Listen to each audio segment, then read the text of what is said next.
Aujourd'hui, j'ai rendez-vous avec Robert, chez lui, pas loin du marché aux puces, où à 88 ans, il travaille toujours dans son stand d'antiquités, comme son père avant lui. Bonjour. Bonjour madame. Entrez. Sophie Naoum. Enchanté. Et le gâteau au fromage traditionnel. C'est une bonne idée. Merci. Robert est déporté à Auschwitz en 1944. Au sortir des camps, il est dans un tel état qu'il est même incapable de prononcer le moindre mot. Quand j'ai été rapatrié des camps, je faisais la taille que je faisais maintenant. Je n'ai pas pris 1 centimètre depuis mon retour. Hein. Et je pesais à mon retour 16 kilos. 16 kilos 16. Voilà. 16, votre taille là. Voilà. J'étais un vrai squelette. Voilà, dans la 16 kilos, c'est le poids d'un enfant de 2 ans. Bon, ben voilà. On vous a ramené. On m'a ramené par avion et à l'hôpital Bichat, on a vu mon état, on m'a mis dans une chambre seule et avec des perfusions. Et j'étais toujours prostré, les yeux fermés, je parlais pas, j'étais dans je sais pas où. Et ma mère venait tous les jours en visite, quoi. Elle est rentrée dans la chambre, c'était la chambre 15, ça je me rappelle.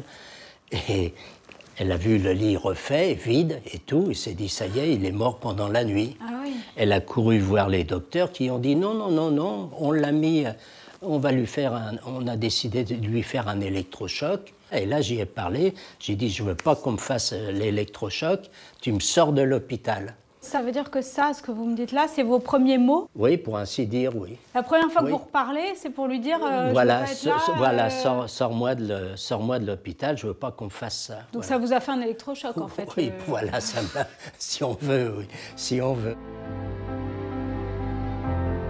Je suis là, moi. Ah oui. Là, C'est c'est des toute votre cousins, famille, des du coup cousins, des cousines.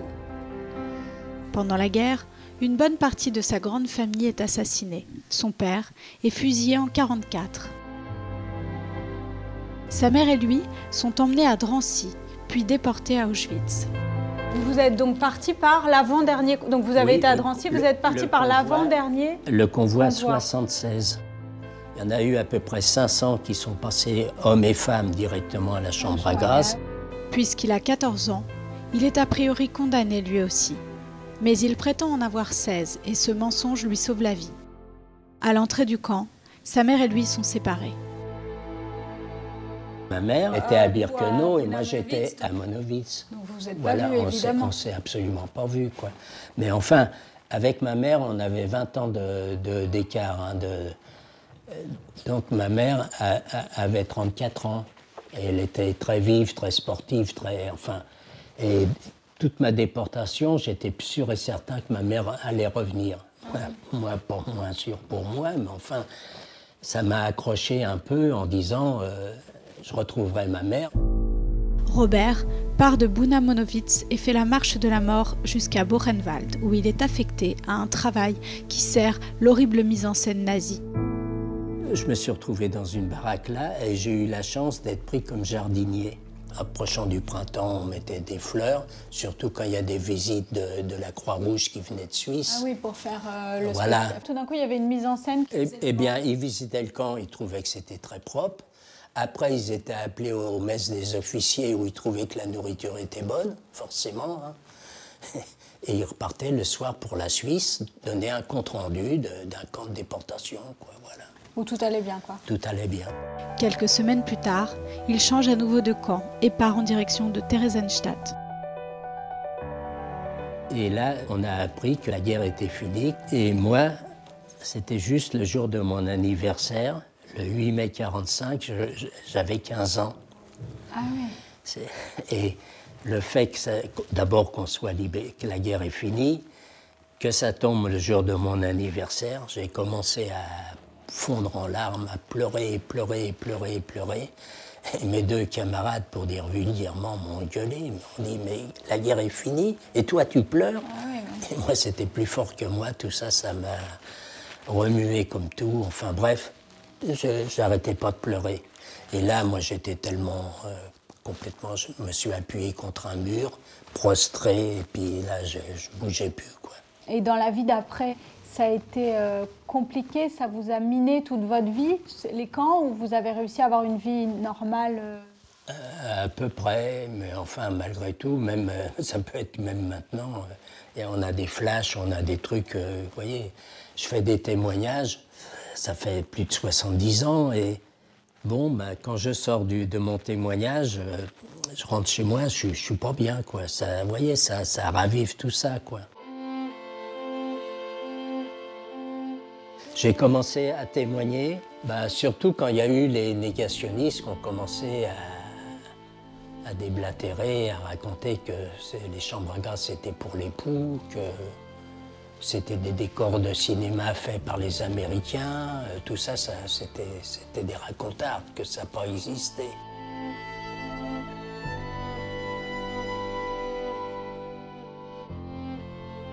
Ensuite, j'ai commencé à faire des témoignages. Mais en général, j'essaye de faire des troisièmes, des jeunes qui ont 14-15 ans, quoi, à peu près, quoi. L'âge que vous aviez? Voilà. Alors ça leur parle plus, quoi. Alors j'ai reçu des courriers, de lettres, de machins, de gosses et tout, en disant une lettre qui était très courte où le jeune a écrit « J'aurais pas voulu être à votre place ». Moi, c'était sincère. Une autre lettre où, dans la classe, on était 2 négationnistes. À la suite de votre intervention, je ne le suis plus. Mais par contre, mon camarade, lui, il est resté. Voilà, des lettres comme ça, enfin. Bon, je garde tous les courriers, je garde tous les trucs. Enfin, bon. Ouais. Déjà dans des écoles, dans des quartiers et tout, il y a des jeunes, quand ils savent que ça va être ça le sujet, ils quittent le cours et ils n'assistent pas. Et il y a beaucoup d'établissements où le proviseur ne fait pas venir un déporté parce qu'il ne veut pas trop... D'histoire. Pas trop d'histoire, ben voilà. Alors bon. Et maintenant, les réflexions qu'on entend dans les rues sur les juifs et tout ça, et tout, vous voyez que ça fait plaisir. On se dit, c'est pas possible, ça va revenir. Alors, je sais pas, on n'a pas à être trop fiers. Hein. Non. Vous voyez, c'est tout, ça fait juste mal au cœur, en se disant, tout le temps on a dit plus jamais ça, ben plus jamais ça, c'est pas garanti. Vous êtes inquiet là? Ah oui, complètement, oui. Complètement. Non, la vérité, je suis très pessimiste, quoi. Merci beaucoup. J'essaie de faire quelque chose de tout ça. On va faire au mieux. Et vous travaillez encore? Ça me fait Ça sortir. vous occupe, Moi, je ne peux ça pas vous rester occupe. à la maison. Hein. Il y en a qui jouent aux courses, il y en a qui entretiennent des maîtresses. Moi, j'entretiens un stand. C'est gentil. Voilà. Bon, bah, merci beaucoup, Robert. À bientôt, je vous fais voilà, la bise. si vous voulez. Ah bah quand même. Merci beaucoup. Voilà. Bon, à bientôt. Si Entendu- vous voulez bien, peut-être entendu. qu'on passera vous voir au Plus. Oui, Bon, merci voilà. beaucoup. Eh ben, écoutez, Eh c'était ben, un plaisir. rentrez bien. Merci. Au revoir. Bonne soirée.